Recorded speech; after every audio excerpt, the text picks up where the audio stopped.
Continuando, corações. A evolução é um processo no qual aparentemente passas de um estágio ao seguinte. Corrige os teus passos equivocados anteriores, caminhando para a frente. Esse processo é de fato incompreensível em termos temporais, porque retornas na medida em que avanças. A expiação é o instrumento através do qual podes te libertar do passado na medida em que avanças. Ela desfaz os teus erros passados assim, fazendo com que seja desnecessário que tenhas que ficar revendo os teus passos sem avançar para o teu retorno. Nesse sentido, a expiação economiza tempo, mas como milagre ao qual serve, não abole o tempo. Enquanto houver necessidade da expiação, há necessidade de tempo. Mas a expiação, como plano já completo, tem uma relação singular com o tempo. Até que a expiação esteja completa, suas várias fases vão prosseguir no tempo, mas toda a expiação situa-se no fim dos tempos. Naquele ponto foi construída a ponte do retorno. A expiação é um compromisso total. Ainda podes pensar que isso está associado à perda, um equívoco que todos os filhos de Deus separados fazem de uma forma ou de outra. É difícil acreditar que uma defesa que não pode atacar seja a melhor defesa. É isso o que quer dizer os mansos herdarão a terra. Eles literalmente a conquistarão devido à sua força. Uma defesa que funciona em duas direções. É intrinsecamente fraca, precisamente porque tem dois gumes e pode voltar-se contra ti de forma muito inesperada. Essa probabilidade não pode ser controlada a não ser pelos milagres. O milagre volta a defesa da expiação para a tua real proteção. E na medida em que vens a ser cada vez mais seguro, assumes o teu talento natural de proteger os outros, conhecendo-te a ti mesmo como um irmão e um filho. O altar de Deus. A expiação só pode ser aceita dentro de ti através da liberação da luz interior. Desde a separação, as defesas têm sido usadas quase que inteiramente para defender contra a expiação e assim manter a separação. Isso é geralmente visto como uma necessidade de proteger o corpo, as muitas fantasias corporais nas quais a mente se engaja surgem da crença distorcida da qual o corpo pode ser usado como um meio para se atingir a expiação. Perceber o corpo como um templo é só o primeiro passo na correção dessa distorção, porque altera apenas parte dela. Ela, de fato, reconhece que a expiação em termos físicos é impossível. O próximo passo, todavia, é reconhecer que um templo não é absolutamente uma estrutura. Sua verdadeira santidade está no altar interior, em torno do qual é construída a estrutura.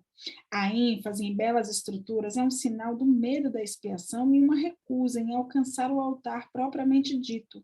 A beleza real do templo não pode ser vista com o olho físico. A visão espiritual, por outro lado, não pode ser absolutamente ver a estrutura, porque a visão é perfeita. Pode, todavia, ver o altar com clareza perfeita. Para a efetividade perfeita, o lugar da expiação é o centro do altar interior, onde ela desfaz a separação e restaura a integridade da mente. Antes da separação, a mente era invulnerável ao medo, porque no medo não existia. Tanto a separação quanto o medo são criações equivocadas que têm que ser desfeitas para a restauração do templo e para que o altar se abra com o fim de receber a expiação. Isso cura a separação, colocando dentro de ti a única defesa efetiva contra todos os pensamentos de separação e fazendo com que sejas perfeitamente invulnerável. A aceitação da expiação por todas as pessoas é uma questão de tempo. Isso pode parecer que contradiz o livre-arbítrio devido à inevitabilidade da decisão final, mas não é assim. Tu podes contemporizar e és capaz de enorme procrastinação, mas não podes desviar-te inteiramente do teu Criador, que fixa os limites da capacidade de criar de forma equivocada. Uma vontade aprisionada engendra uma situação que leva aos extremos, vem a ser totalmente intolerável. A tolerância à dor pode ser alta, mas não é sem limites. Eventualmente, todos começam a reconhecer, embora de forma tênue, que tem que existir um caminho melhor. Na medida em que esse reconhecimento venha a ser estabelecido de forma mais firme, venha a ser um ponto de mutação. Isso, em última instância, desperta outra vez a visão espiritual, enfraquecendo simultaneamente o investimento da vista física.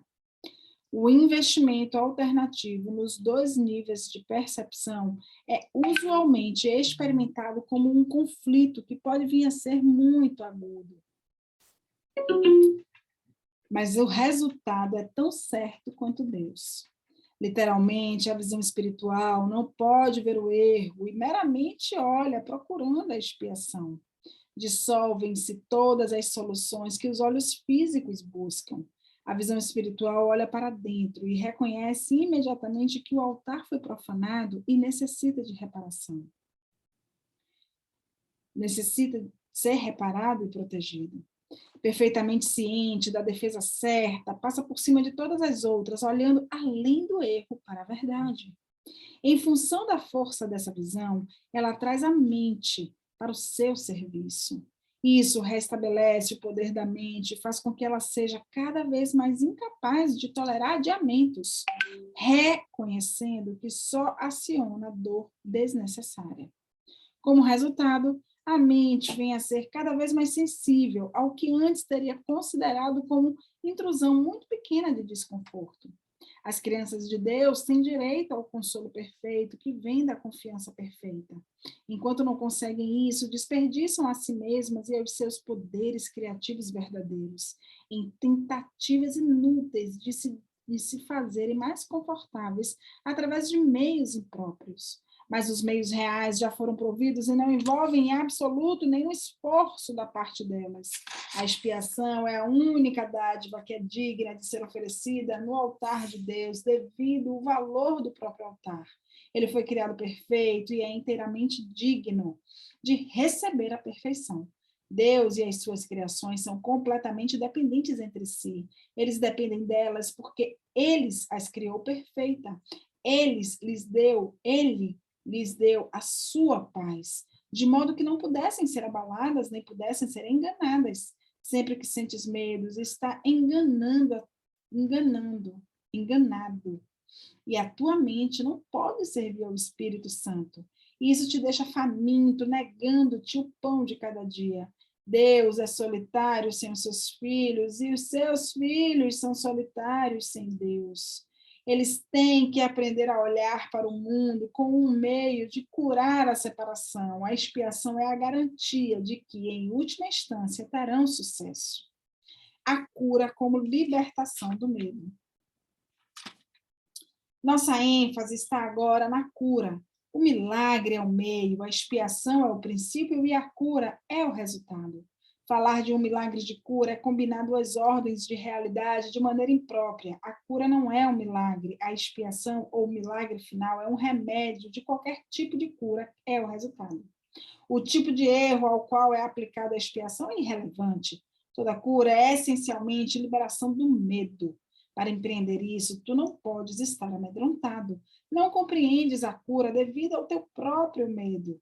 Um passo importante no plano da expiação é desfazer o erro em todos os níveis. A doença ou a mentalidade de que não está certa é o resultado da confusão de níveis, porque sempre acarreta a crença em que o que está fora do lugar, em algum nível, pode afetar de maneira adversa um outro. Nós nos referimos aos milagres como um meio de corrigir a confusão de níveis, pois todos os equívocos têm que ser corrigidos no nível em que ocorrem. Só a mente é capaz de errar, o corpo pode agir de forma errada apenas quando está respondendo a um pensamento equivocado, porque o corpo não pode criar, e a crença em que possa, um erro fundamental, produz todos os sintomas físicos. A enfermidade física representa uma crença na mágica. Todas as distorções que deu origem à mágica baseia-se na crença segundo a qual existe uma capacidade criativa na matéria que a mente não pode controlar. Esse erro pode tomar duas formas. Pode-se acreditar que a mente pode criar de forma equivocada no corpo, ou que o corpo pode criar de forma equivocada na mente. Quando fica compreendido que a mente é o único nível de criação, não pode criar além de si mesma, nenhum desses dois tipos de confusão precisa ocorrer. Só a mente pode criar, porque o espírito já foi criado, e o corpo é um instrumento de aprendizado para a mente. Os instrumentos de aprendizados não são lições em si mesmos, seu propósito é meramente facilitar o aprendizado. O pior que um uso faltoso de um instrumento de aprendizado pode fazer é falhar em facilitar o aprendizado. Ele não tem nenhum poder em si mesmo para introduzir erros fatuais de aprendizado. O corpo, se compreendido da forma adequada, compartilha da invulnerabilidade da expiação no que se refere às defesas de dois gumes. E isso não se dá porque o corpo seja um milagre, mas porque não está inerentemente aberto a interpretações equivocadas. O corpo é meramente parte da tua experiência no mundo físico. As capacidades do corpo podem ser e com frequência são supervalorizadas. Todavia, é quase impossível negar a sua existência nesse mundo. Aqueles que o fazem estão engajando-se de uma forma de negação particularmente indigna. Aqui o termo indigna subentende-se apenas para que não é necessário proteger a mente negando o que não é mental. Se alguém nega esse aspecto desafortunando o poder da mente, esse alguém está também negando o teu próprio poder. Todos os meios materiais que aceitas como remédio para enfermidades corporais são reafirmações de princípios mágicos. Esse é o primeiro passo para se acreditar que o corpo faz suas próprias enfermidades. O segundo passo equivocado é tentar curá-los através de agentes não criativos. Contudo, não decorre daí que o uso de tais agentes com propósitos corretivos seja mal, não é isso. Às vezes, a enfermidade tem um controle que é suficientemente forte sobre a mente para tornar a pessoa temporariamente inacessível à expiação. Nesse caso, pode ser sábio usar uma abordagem de transigência para que a mente e o corpo, na qual, por algum tempo, se acredita que a cura vinha de alguma coisa de fora. Isso é assim porque a última coisa que pode ajudar aquele que tem a mente disposta ao que não é certo, ou o doente, é fazer algo que aumente o seu medo.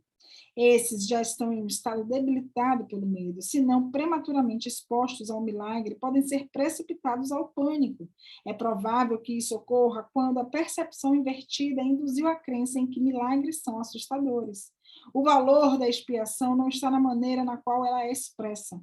De fato, se é usada da maneira verdadeira, inevitavelmente vai ser expressada do modo que for mais útil para quem recebe. Seja ele qual for. Isso significa que o milagre, para atingir a sua plena eficácia, tem que ser expressado em uma linguagem que aquele que recebe possa compreender sem medo. Isso não significa necessariamente que esse é o meio, é o mais elevado nível de comunicação do qual ele é capaz. Significa, contudo, que é o nível mais alto de comunicação do qual ele é capaz agora. Todo o objetivo do milagre é elevar o nível de comunicação e não descê-lo para aumentar o medo. As funções do trabalhador em milagres. Antes que os trabalhadores de milagres estejam prontos para empreender a sua função neste mundo, é essencial que compreendam inteiramente o medo da liberação. De outro modo, podem inadvertidamente fomentar a crença em que a liberação é aprisionamento. Uma crença que já prevalece muito. Essa percepção equivocada surge, por sua vez, da crença em que o dano pode ser limitado ao corpo. Isso acontece em função do medo subreptício de que a mente pode ferir a si mesma. Nenhum desses erros é significativo, porque as criações equivocadas da mente são realidades, na realidade não existem. Esses reconhecimentos é um instrumento de proteção muito melhor do que qualquer forma de confusão de níveis, porque introduz a correção no nível certo. É essencial lembrar que só a mente pode criar e que a correção pertence ao nível do pensamento. Ampliando uma declaração anterior, o espírito já é perfeito e, portanto, não requer correção. O corpo não existe, exceto como instrumento de aprendizado para a mente. Esse instrumento de aprendizado não está sujeito a erros próprios, porque não pode criar. É óbvio, então, que induzir a mente a desistir das suas criações equivocadas é a única aplicação da capacidade criativa que é verdadeiramente significativa. Mágica é o uso da mente de forma criativa, porém equivocada ou não mental.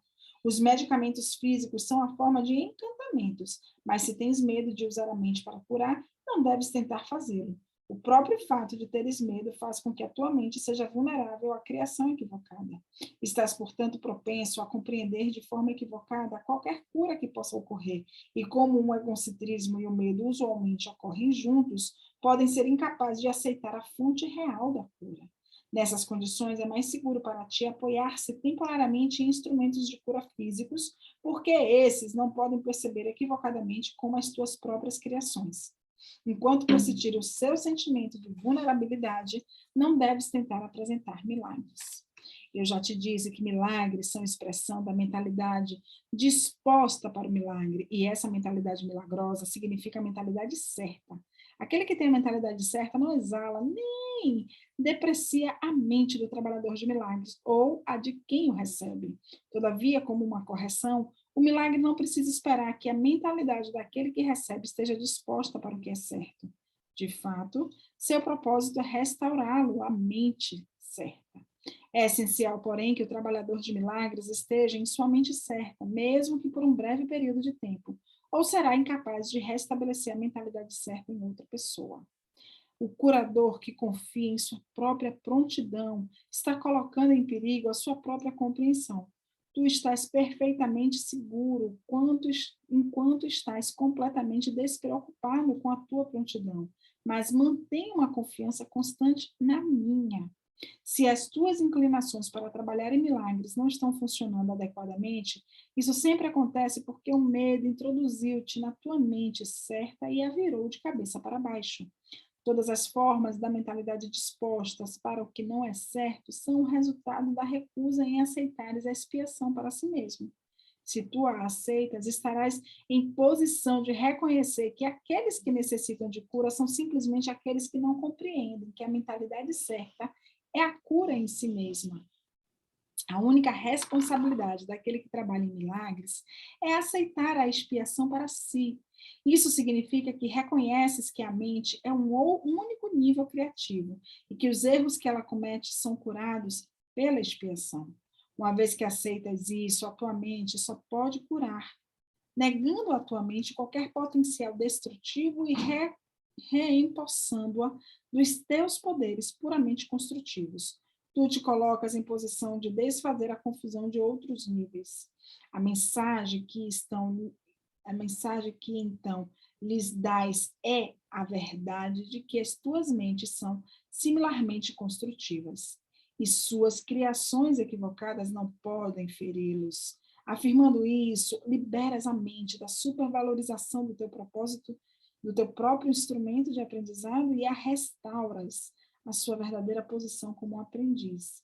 Deve-se enfatizar mais uma vez que o corpo não aprende, nem tampouco cria. Como um instrumento de aprendizado, ele meramente segue o aprendiz, mas se é falsamente dotado de iniciativa própria, vem a ser uma série de obstrução ao próprio aprendizado, que deveria facilitar. Apenas a mente é capaz de iluminação.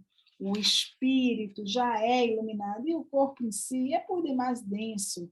A mente, porém, pode trazer sua iluminação ao corpo, reconhecendo que ele não é o aprendiz e, portanto, não pode ser levado ao aprendizado. Contudo, o corpo é facilmente levado a se alinhar com a mente que aprendeu a ver além dele em direção à luz. O aprendizado corretivo sempre começa com o despertar do espírito e o afastamento da crença da visão física. Isso frequentemente acarreta medo, porque tens medo do que a sua visão espiritual vai te mostrar. Eu disse anteriormente que o Espírito Santo não pode ver o erro e que só é capaz de olhar para o que está além do erro, em defesa da expiação. Não há dúvida de que isso pode produzir desconforto. No entanto, o desconforto não é o resultado final da percepção. Quando se permite que o Espírito Santo olhe para a profanação do altar, ele também olha imediatamente em direção à expiação. Nada do que ele percebe pode induzir ao medo. Tudo o que resulta da consciência espiritual é meramente canalizado em direção à correção. O desconforto só surge para trazer à consciência a necessidade da correção. Em última instância, o medo da cura surge de uma recusa em aceitar inequivocadamente que a cura é necessária. O que o olho físico vê não é corretivo e nem pede o erro ser corrigido, e nem pode o erro ser corrigido por qualquer instrumento que possa ser visto fisicamente. Enquanto acreditas no que lhe diz a tua visão física, as tuas tentativas de correção estarão equivocadamente dirigidas. A visão real é obscurecida porque não podes suportar ver o teu próprio altar profanado. Mas, uma vez que o altar foi profanado, o teu estado vem a ser duplamente perigoso, a menos que seja percebido. A cura é uma habilidade que foi desenvolvida após a separação. Além disso, antes disso, era desnecessária. Como todos os aspectos da crença no espaço e no tempo, ela também é temporária. Contudo, enquanto o tempo persiste, a cura é necessária como meio de proteção. Isso é assim porque a cura baseia-se na caridade, e a caridade é uma maneira de perceber a perfeição do outro, mesmo quando não podes percebê-la em ti mesmo.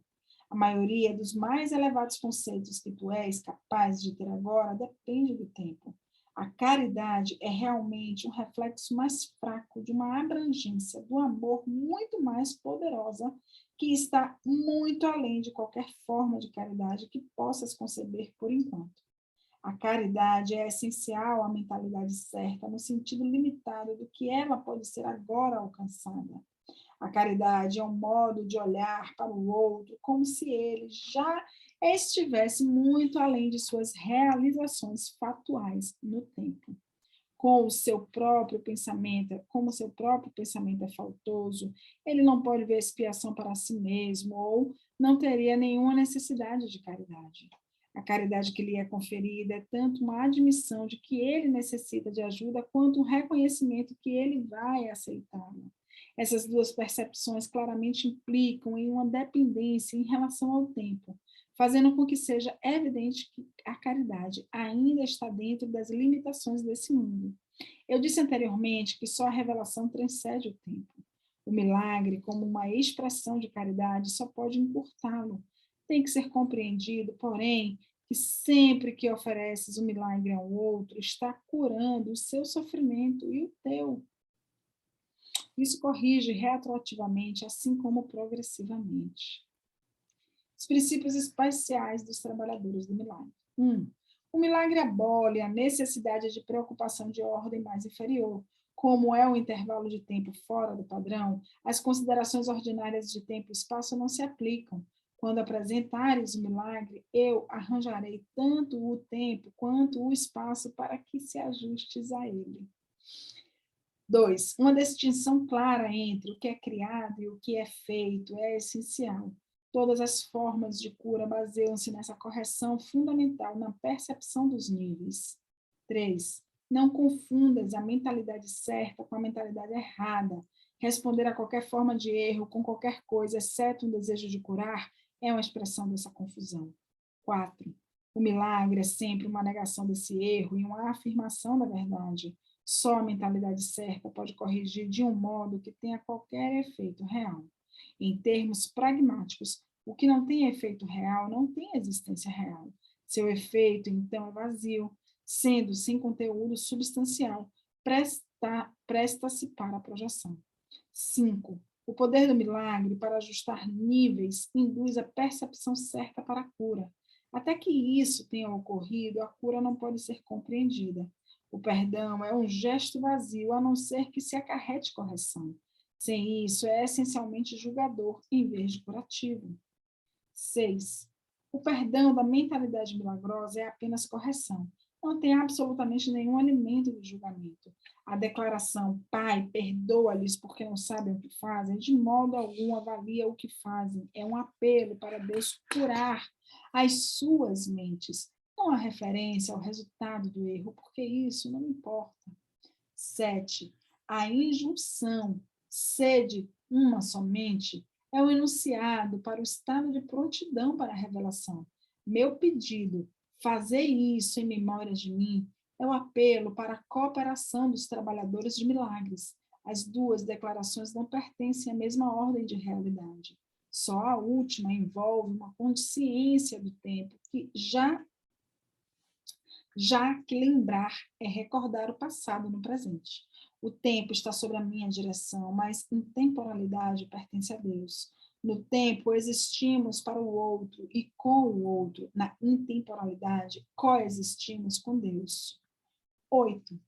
Tu podes fazer muito em favor da tua própria cura e da dos outros, se em uma situação que necessite da tua ajuda pensares deste modo.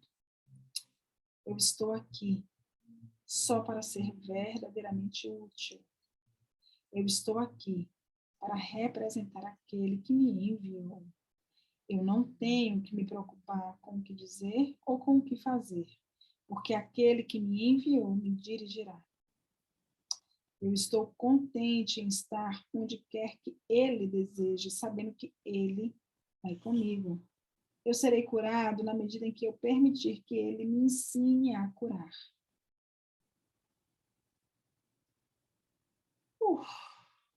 Profundo, hein? Medo e conflito. Ficar com medo parece ser involuntário, algo além do teu próprio controle. Entretanto, eu já disse que só os atos construtivos devem ser involuntários. Meu controle pode se encarregar de todas as coisas que não têm importância, enquanto minha orientação pode dirigir tudo o que tem, se tu escolheres assim. O medo não pode ser controlado por mim, mas pode ser autocontrolado. O medo me impede de te dar o meu controle. A presença do medo mostra que fizestes com seus pensamentos corporais subissem ao nível da mente.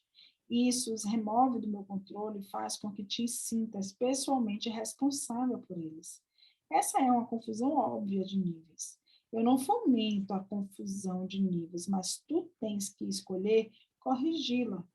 Não desculparias um comportamento insano da tua parte dizendo que não podes evitá-lo, porque serias condescendente com pensamentos insanos. Por quê? Há uma confusão aqui que farias bem em olhar com clareza. Tu podes acreditar que és responsável pelo que fazes, mas não pelo que pensas. A verdade é que és responsável pelo que pensas, porque é só nesse nível que podes exercitar a escolha. O que fazes vem do que pensas. Tu não podes separar-te da verdade dando autonomia ao comportamento. Isso é automaticamente controlado por mim. Então, logo coloques o que pensas sobre a minha orientação. Sempre que sentes medo, é um sinal seguro de que permitisses que a tua mente criasse de forma equivocada e não me permitiu guiá-la. Não faz sentido acreditar que controlar o resultado de um pensamento equivocado pode resultar na cura. Quando estás amedrontado, escolhestes errado. Esta é a razão de sentir-se responsável por isso. Tem que mudar a tua mente, não o teu comportamento. E isso é uma questão de disponibilidade. Tu não precisas de orientação, exceto ao nível da mente. O único lugar da correção é o nível onde a mudança é possível. A mudança nada significa ao nível dos sintomas, onde não pode funcionar. A correção do medo é a tua responsabilidade. Quando pedes a liberação do medo, estás deduzindo que não é. Deverias pedir, em vez disso, ajuda nas condições que trouxeram medo. Essas condições sempre envolvem uma disponibilidade para estar separado. Nesse nível, podes evitar isso. Tu és, por demais, tolerante em relação às devagações da mente, condescendente com passividade em relação às criações equivocadas da tua mente. O resultado particular não importa, mas o erro fundamental sim. A correção é sempre a mesma. Antes de escolheres fazer qualquer coisa, pergunta a mim se a tua escolha está de acordo com a minha. Se estás seguro disso, não haverás medo. Perfeito, hein? O medo é sempre um sinal de tensão, surgindo de todas as vezes em que o que queres conflita com o que fazes. Essa situação surge de duas maneiras. Primeiro, pode escolher fazer coisas conflitantes, seja simultaneamente ou sucessivamente. Isso produz um comportamento conflitante que te é intolerável, porque a parte da mente que quer que faça outra coisa é ultrajada. Segundo, podes comportar-te como pensas que deverias, mas sem quereres inteiramente fazê-lo, e isso produz um comportamento consistente, mas acarreta grande tensão. Nos dois casos, a mente e o comportamento estão em desacordo, resultando em uma situação na qual tu estás fazendo o que não queres totalmente fazer. Isso faz surgir um senso de coerção que usualmente produz fúria, e a projeção está propensa a vir em seguida. Sempre que há medo, é porque ainda não escolhestes em tua mente. Portanto, a tua mente está dividida e o teu comportamento inevitavelmente vem a ser errático. A correção ao nível do comportamento pode deslocar o erro do primeiro para o segundo tipo, mas não obliterará o medo. É possível alcançar um estado no qual trazes a tua mente para a minha orientação sem esforço consciente, mas isso implica em uma disponibilidade que ainda não desenvolvestes. O Espírito Santo não pode pedir mais do que aquilo que estás disposto a fazer. A força para fazer vem da tua decisão, não dividida. Não há tensão em fazer a vontade de Deus, tão logo reconheças que ela é também a tua vontade. A lição aqui é basicamente simples, mas particularmente propensa a não ser vista. Portanto, vou repeti-la, urgindo para que a ouças. Apenas a tua mente pode produzir medo. Apenas a tua mente pode produzir medo. Ela faz isso sempre que está conflitada em relação ao que quer produzir, e a tensão é inevitável, porque o que queres, o que quer e o fazer estão em discordância. Isso pode ser corrigido só através da aceitação de uma meta unificada. O primeiro passo corretivo para desfazer o erro é saber, antes de tudo, se o conflito é uma expressão do medo. Dize a ti medo, de alguma forma, tens que ter escolhido não amar, ou o medo não poderia ter surgido. Então, todo o processo corretivo passa a ser mais nada do que uma série de passos pragmáticos no processo mais amplo de aceitar a expiação como remédio. Esses passos podem ser resumidos da seguinte forma. Primeiro, é preciso que saibas que isso é medo. O medo surge da falta de amor. O único remédio para a falta de amor é o amor perfeito. O amor perfeito é a expiação. Tenho enfatizado que o milagre, ou a expressão da expiação, é sempre um sinal de respeito de alguém de valor para com alguém de valor. O reconhecimento desse valor é estabelecido pela expiação. É óbvio, então, que quando tens medo, te colocastes em uma posição em que te necessitas da expiação. Fizestes alguma coisa sem amor, tendo escolhido sem amor. Essa é precisamente a situação pela qual a expiação foi oferecida. Como havia necessidade do remédio, ele foi estabelecido. Enquanto reconheces apenas a necessidade do remédio, continuarás amedrontado. Contudo, assim que aceitas o remédio, abolistes o medo. É desse modo que ocorre a verdadeira cura. Todos experimentam medo, no entanto, seria preciso um pequeno pensamento certo para reconhecerem por que o medo ocorre. Poucos apreciam o poder real da mente e ninguém permanece plenamente ciente dele o tempo todo. Porém, se esperas por parte do medo, existem certas coisas que tens que reconhecer e reconhecer plenamente. A mente é muito poderosa e nunca perde a sua força criativa. Ela nunca dorme. A cada instante está criando. É duro reconhecer que o pensamento e a crença se combinam por uma onda de poder que pode literalmente mover montanhas. À primeira vista, parece que acreditar em tal poder acerca de ti mesmo é arrogância, mas não é essa a razão real pela qual não acreditas nisso. Prefere acreditar que os teus pensamentos não podem exercer influência real porque, de fato, tens medo deles. Isso pode diminuir a tua consciência em relação à culpa, mas ao custo de perceberes a mente como impotente. Se acreditas que o que pensas não tem efeito, pode deixar de ter medo do que pensas, mas dificilmente estás propensos a respeitar o teu pensamento. Não existem pensamentos vãos, todos os pensamentos produzem uma forma em algum nível, causa e efeito. Podes ainda reclamar do medo, mas, apesar disso, persiste em amedrontar a ti mesmo. Eu já indiquei que não podes pedir a mim que te liberte do medo. Eu sei que o medo não existe, mas tu não sabes. Se eu intervisse entre os teus pensamentos e os teus resultados, estaria adulterando uma lei básica de causa e efeito e a lei mais fundamental que existe. Dificilmente eu poderia te ajudar se depreciasse o poder do teu próprio pensamento. Isso estaria em oposição direta ao propósito desse curso. É muito mais útil lembrar-te que não vigias os teus pensamentos com suficiente cuidado. Pode sentir que nesse ponto seria necessário um milagre para capacitar-te a fazer isso, o que é perfeitamente verdadeiro. Não estás habilitado ao pensamento da mente disposto ao milagre, mas podes ser treinado para pensar desse modo. Todos os trabalhadores de milagres necessitam desse tipo de treinamento. Eu não posso permitir que deixes a tua mente sem vigilância, ou não será capaz de ajudar-me. Trabalhar em milagres implica na realização plena do poder do pensamento, que torna a forma a evitar criações equivocadas. De outro modo, seria necessário um milagre para endireitar a tua própria mente, um processo circular que não promoveria o colapso do tempo para o qual o milagre foi intencionado. O trabalhador de milagres tem que ter respeito genuíno pela verdadeira lei da causa e efeito, como uma condição necessária para que o milagre ocorra. Todos os milagres, tanto os milagres quanto o medo vêm dos pensamentos. Se não estás livres para escolher um deles, também não estarás livres para escolher o outro. Escolhendo o milagre, rejeitastes o medo, mesmo que apenas temporariamente. Tens estado amedrontado com todas as pessoas e todas as coisas. Tens medo de Deus, de mim, de ti mesmo. Tu nos percebe mal e nos criastes equivocadamente. E acreditas no que fizestes. Não teria feito isso se não tivesse medo dos teus próprios pensamentos.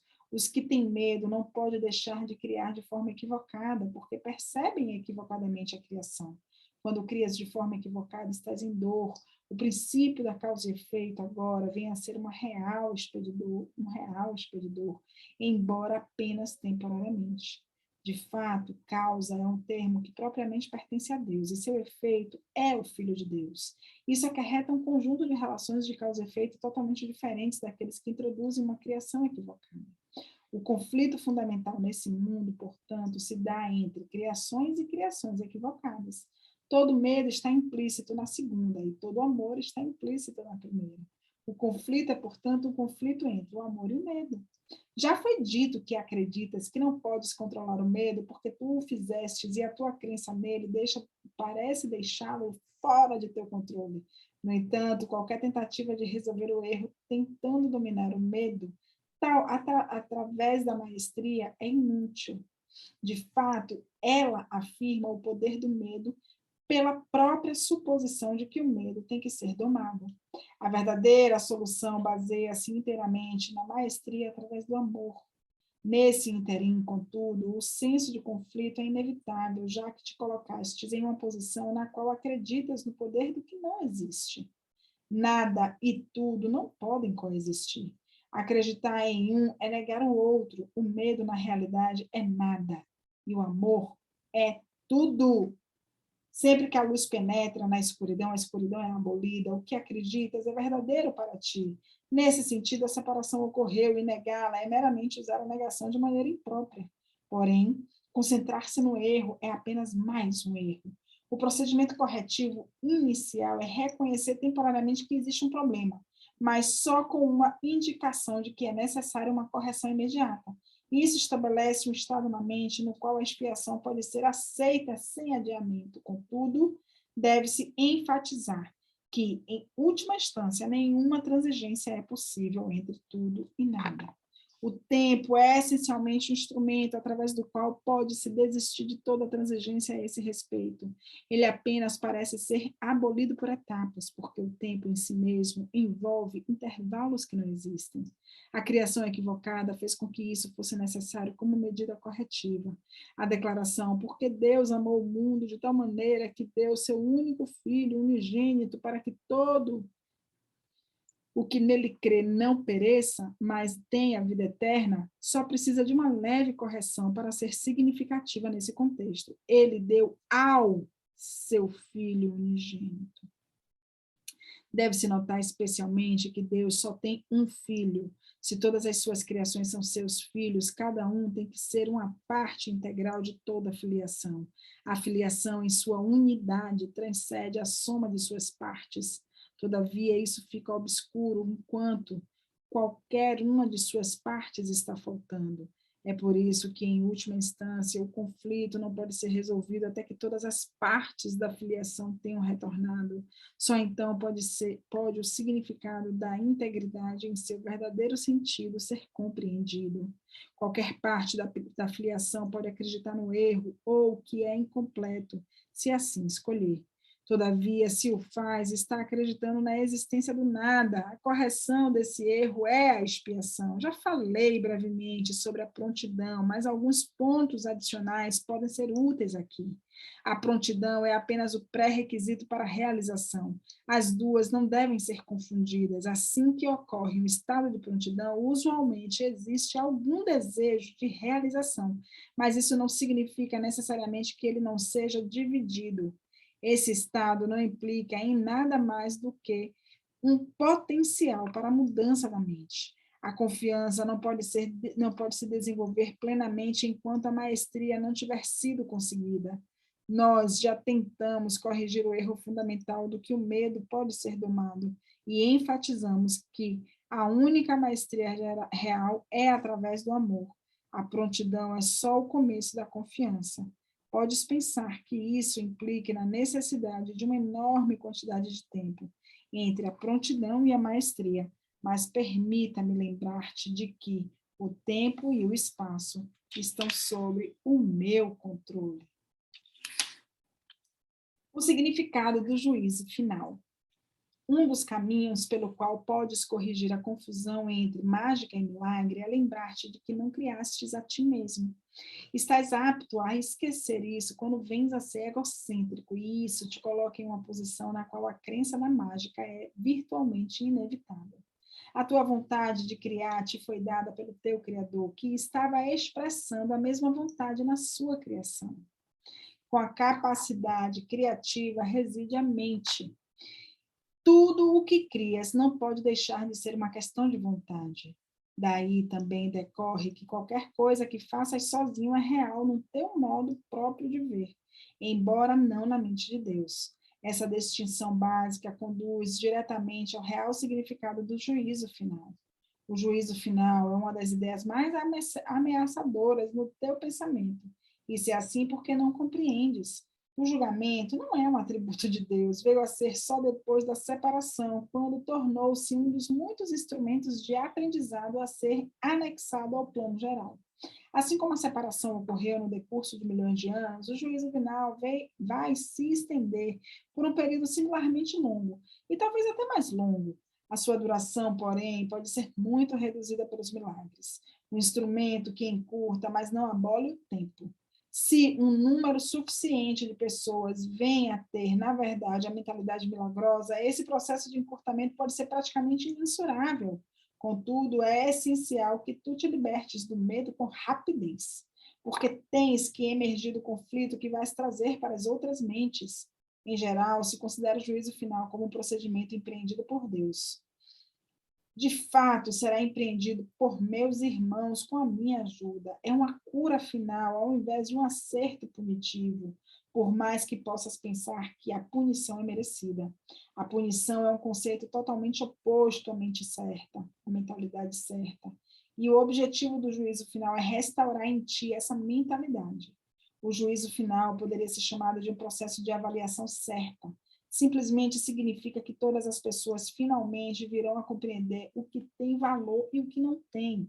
Depois disso, a capacidade de escolher pode ser dirigida racionalmente.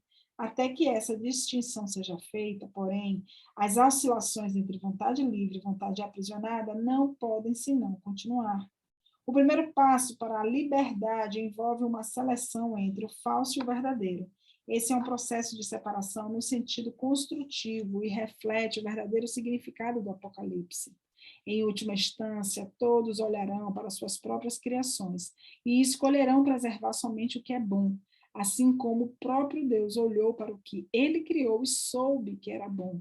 Nesse ponto, a mente pode começar a olhar com amor para suas próprias criações devido ao seu valor. Ao mesmo tempo, a mente irá inevitavelmente repudiar suas criações equivocadas, as quais, sem crença, não mais existirão.